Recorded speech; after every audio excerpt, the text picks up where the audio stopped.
பிரியமானவர்களே, ஆண்டவரும் உலக ரட்சகருமாகிய இயேசு கிறிஸ்துவின் நாமத்தினாலே உங்களுக்கும் உங்கள் குடும்பத்தில் உள்ள ஒவ்வொருவர்களுக்கும் இனிய புத்தாண்டு நல்வாழ்த்துக்கள். 2 கொரிந்தியர் 9வது அதிகாரம் 8வது வசனத்தை வாசித்து இந்த வருடத்திற்காக கர்த்தர் நமக்கு கொடுத்திருக்கிற வாக்குத்தத்தத்தை நாம் தியானிப்போமா? மேலும் நீங்கள் எல்லாவற்றிலும் எப்பொழுதும் சம்பூர்ணமுடையவர்களாயும் சகலவித நற்கிரிகளிலும் பெருகுகிறவர்களாயும் இருக்கும்படியாக தேவன் உங்களிடத்தில் சகலவித கிருபையையும் பெருக செய்ய வல்லவராயிருக்கிறார். கர்த்தருடைய பிள்ளைகளாகிய நம்ம எப்பொழுதுமே சம்பூர்ணமுடையவர்களாய் இருக்கும்படியாக ஆண்டவர் விரும்புகிறார்.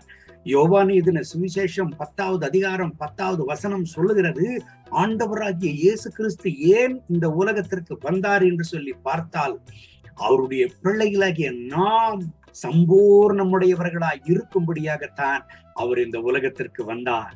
கலாத்தியர் 3:13-14 சொல்லுகிறது, நம்முடைய சாபங்களை தரித்திரங்களை எல்லாம் அவர் ஏற்றுக்கொண்டவராக ஆபிரகாமுடைய ஆசீர்வாதங்களை நமக்கு தந்திருக்கிறார்.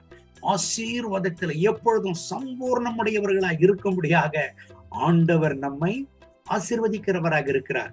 இந்த 2025வது வருடத்துல நீங்களும் உங்கள் குடும்பமும் சம்பூர்ணமுடையவர்களாய் இருக்கும்படியாக ஆண்டவர் விரும்புகிறார்.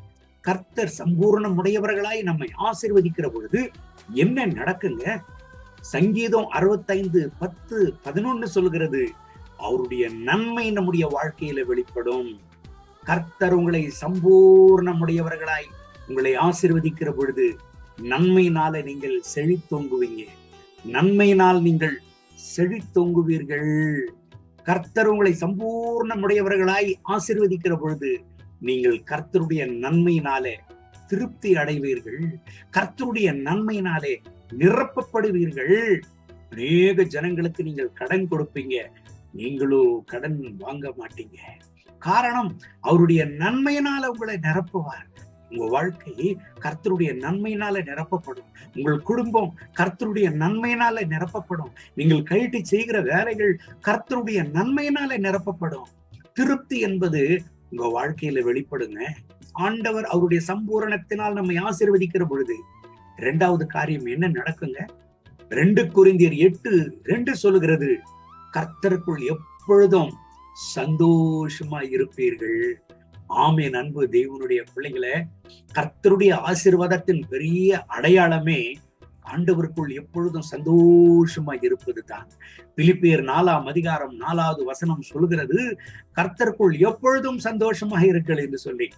ஆமென். அன்பு தேவனுடைய பிள்ளைகளை, கர்த்தருக்குள் எப்பொழுதும் சந்தோஷமாய் திருப்தியாக இருக்கிறதைத்தான் ஆண்டவருடைய பிள்ளைகளை குறித்து ஆண்டவர் விரும்புகிறார். இந்த வருஷத்துல என் அன்பு தேவனுடைய பிள்ளைகளை, எல்லாவற்றிலும் நீங்கள் சம்பூர்ணமுடையவர்களாய் சந்தோஷமா இருப்பீங்க. எதை குறித்தும் கவலைப்படாதீங்க. ஆண்டவருக்குள் சந்தோஷமா இருங்க. உங்களை குறித்த காரியங்கள் எல்லாவற்றையும் கர்த்தர் பார்த்து கொள்வார். உங்கள் தேவைகள் அவருக்கு தெரியும். உங்கள் எதிர்காலம் அவருக்கு தெரியும். உங்கள் வாழ்க்கை அவருடைய உள்ளங்கைகளில் வரையப்பட்டிருக்கிறது. ஏசாயா 49ஆம் அதிகாரம் சொல்லுகிறது, அவருடைய பிள்ளைகளாகிய நம்மை அவருடைய உள்ளங்கைகளில் வரைந்திருக்கிறார். தைரியமா இருங்க, சந்தோஷமா இருங்க. இந்த கர்த்தருடைய வார்த்தையின்படி கர்த்தர் உங்களை ஆசீர்வதித்து அளவில்லாமல் பெருக பண்ணுவாராக. கண்களை மூடி ஜெபிப்போமா? அன்பின் ஆண்டவரே, இந்த புத்தாண்டு நாளிலே என்னோடு கூட சேர்ந்து ஜெபித்துக் கொண்டிருக்கிற என் அன்பு சகோதர சகோதரிகளுக்காக ஜெபிக்கிறேன். இவர்களை ஆசீர்வதிங்க. கர்த்தருடைய மனதிற்கும் இவர்கள் மேல் இறங்கி வருவதாக. உடைய ரத்த கோட்டைக்குள்ள இவர்களை மூடி மறைத்துக் கொள்ளும். 2025வது வருடம் இவர்களுக்கு ஆசீர்வாதமாக அமைவதாக. 2 கொரிந்தியர் 9:8 படி இந்த வருஷம் இவங்க ஆசீர்வாதமா இருக்கணும், சம்பூர்ணமுடையவர்களாக இருக்கணும். கர்த்தருடைய மகிமை வெளிப்படணும், உடைய இரக்கம் வெளிப்படணும். ஜீவனுள்ள கர்த்தருடைய பிரசன்னத்தினால இவர்களை நிரப்பி நடத்தும். தொட்டு உதவி செய்யும். ரத்த கோட்டைக்குள்ள மூடி மறைத்துக் கொள்ளும். எந்த ஒரு வியாதிகளும் பலவீனங்களும் போராட்டங்களை இவர்களை மேற்கொள்ளாதபடி கல்வாரி சிலுவையில வெற்றி சிறந்த ஆண்டவர் உம்முடைய நாமத்தினாலே ஜெயத்தின் பாதையில சம்பூர்ணமுடையவர்களாய் இவர்களை இந்த வருஷத்தில் நீ நடத்தும். அப்படி நடத்துகிறதற்காக ஸ்தோத்திரம். மகிமை கனம் துதி உமக்கே. இயேசுவின் நாமத்தில் கேட்கிறோம் எங்கள் ஜெபம் கேளும் நல்ல பிதாவே, ஆமே, ஆமே.